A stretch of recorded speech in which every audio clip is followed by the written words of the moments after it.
اور ہم اسے نہیں اتارتے مگر ایک معلوم اندازے سے، یعنی ہم ایک مقررہ مقدار میں وہ رزق، وہ چیزیں پیدا کرتے ہیں اور اتنا پیدا فرماتے ہیں جتنی لوگوں کو حاجت ہے۔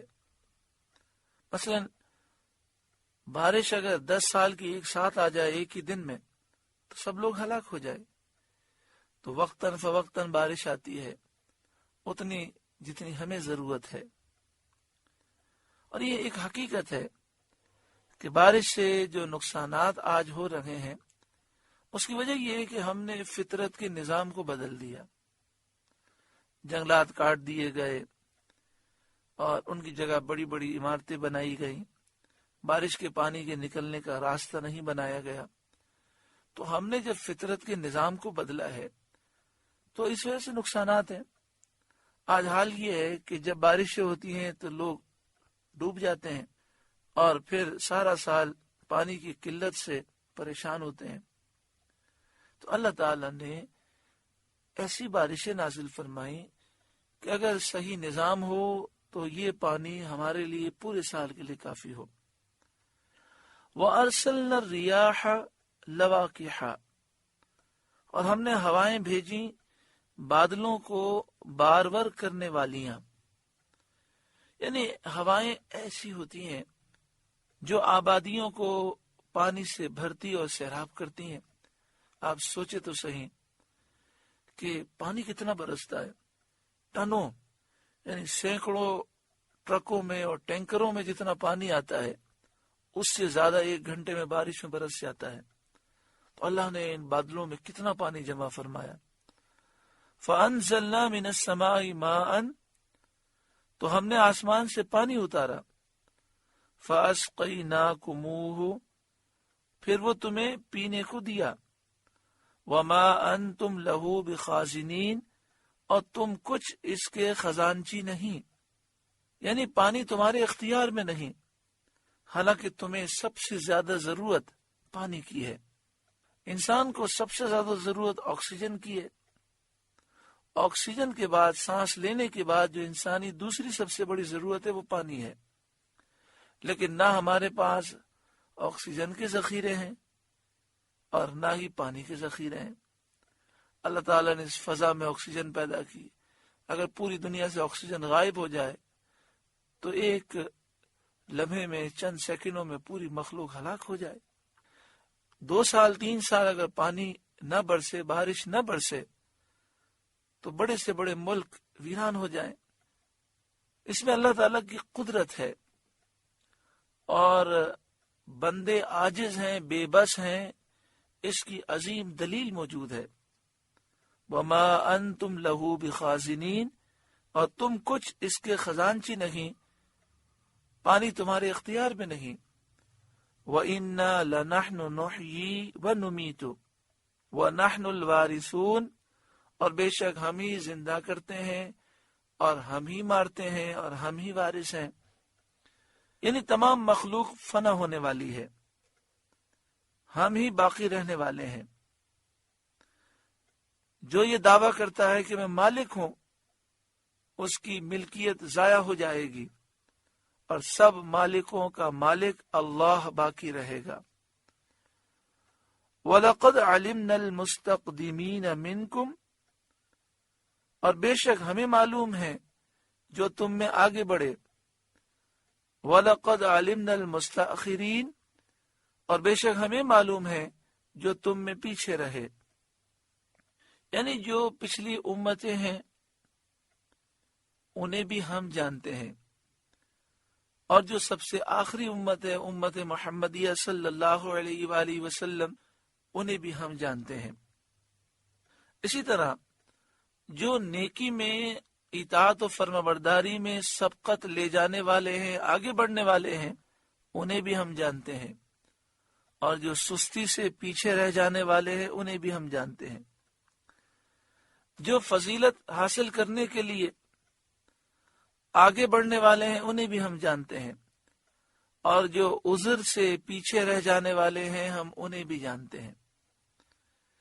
اس آیت کریمہ کے شان نزول یہ ہے کہ حضرت عبداللہ بن عباس رضی اللہ تعالی عنہما سے مروی ہے، نبی کریم صلی اللہ علیہ وآلہ وسلم نے باجماعت نماز پڑھنے کی فضیلت بیان فرمائی اور جماعت کی پہلی صف کے فضائل بیان فرمائے۔ تو صحابہ پہلی صف حاصل کرنے میں بہت کوشاں ہوئے اور ان کا ازدحام ہونے لگا۔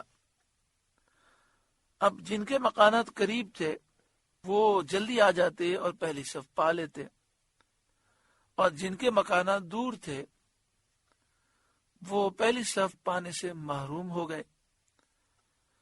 تو جن حضرات کے مکان مسجد نبوی شریف سے دور تھے وہ اپنے مکان بیچ کر قریب مکان خریدنے پر آمادہ ہو گئے تاکہ صف اول میں جگہ ملنے سے کبھی محروم نہ ہوں۔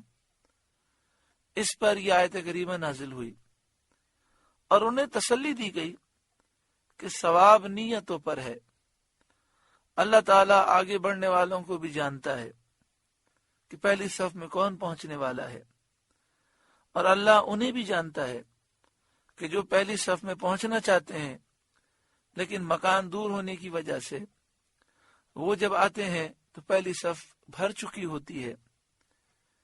تو جو عذر سے پیچھے رہ گئے ہیں ان کو بھی اللہ جانتا ہے اور ان کی نیتوں سے باخبر ہے، اس پر کچھ مخفی نہیں۔ اس سے معلوم یہ ہوا کہ جو شخص نیکی کے لیے بھاگ دوڑ کرے لیکن کسی مجبوری کی وجہ سے وہ نیکی نہ پا سکے تو اللہ تعالیٰ اسے نیکی کا ثواب عطا فرمائے گا۔ جیسے کسی بھی مسجد میں جب ہم نماز پڑھتے ہیں صحیح العقیدہ امام کے پیچھے تو پہلی صف میں 50 آدمیوں کی گنجائش ہوگی یا 100 کی ہوگی، بہت بڑی صف ہوگی تو 150 کی گنجائش ہوگی، اور نماز میں مثلا جمعے کی نماز میں 2000 آدمی ہوتے ہیں، 4000 آدمی ہوتے ہیں، تو 4000 آدمی پہلی صف میں آ جائیں یہ ممکن تو نہیں۔ اب آپ نے اگر 4000 آدمی کے دل میں فضیلت اور شوق بیدار کیا تو سب آگے آنے کی کوشش کریں گے۔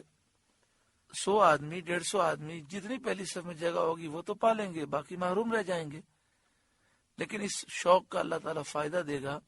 فائدہ یہ ہوگا کہ جنہوں نے کوشش کی اور وہ نہ پا سکے انہیں پہلی صف کا ثواب مل جائے گا۔ جیسا کہ حضرت امام غزالی علیہ رحمہ نے فرمایا کہ جمعے کی نماز اس دور میں کہ جب پورے شہر میں ایک جمعہ ہوتا تھا تو لوگ یہ چاہتے تھے کہ جو جامع مسجد ہے جہاں پر جمعہ ہوتا ہے وہاں اگلی صفوں میں جگہ مل جائے، تو لوگ کئی گھنٹے پہلے وہ چلتے اپنے گھر سے، پھر بھی اگلی صفوں میں جگہ نہ ملتی، تو بعض بزرگوں نے یہ لکھا کہ وہ تہجد پڑھ کر چل پڑتے جامع مسجد کی طرف، ہاتھ میں مشعلیں ہوتی اور اندھیرے میں وہ جا رہے ہوتے، پوچھا جاتا کہاں جا رہے ہیں تو کہتے جامع مسجد میں جا رہے ہیں جمعہ پڑھنے کے لیے، یعنی تاکہ پہلی صفوں میں جگہ مل جائے اگلی صفوں میں اور جمعے کی فضیلت ہمیں زیادہ حاصل ہو۔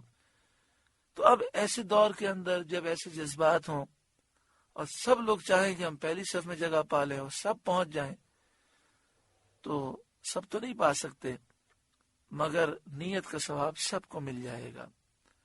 اللہ تعالی ہمیں نیکیوں میں آگے بڑھنے کا ایسا ہی جذبہ عطا فرمائے۔ وَإِنَّ رَبَّكَ هُوَ يَحْشُرُهُمْ، اور بے شک تمہارا رب ہی انہیں قیامت میں اٹھائے گا، یعنی جس حال پر وہ مرے ہوں گے اسی حال پر اللہ تعالیٰ اٹھائے گا۔ ایمان کی حالت میں مرے ہوں گے تو ایمان کی حالت میں اٹھیں گے، کفر کی حالت میں مرے ہوں گے تو کفر کی حالت میں اٹھیں گے۔ انہ حکیم علیم، بے شک وہی علم و حکمت والا ہے۔ سورہ ہجر کا دوسرا رکوع مکمل ہوا۔ اللہ رب العالمین اس رکوع کے نور سے ہمارے قلوب کو روشن منور فرمائے۔ آپ سے گزارش ہے کہ قرآن کے اس پیغام کو آگے پہنچا کر ثواب جاریہ حاصل کریں۔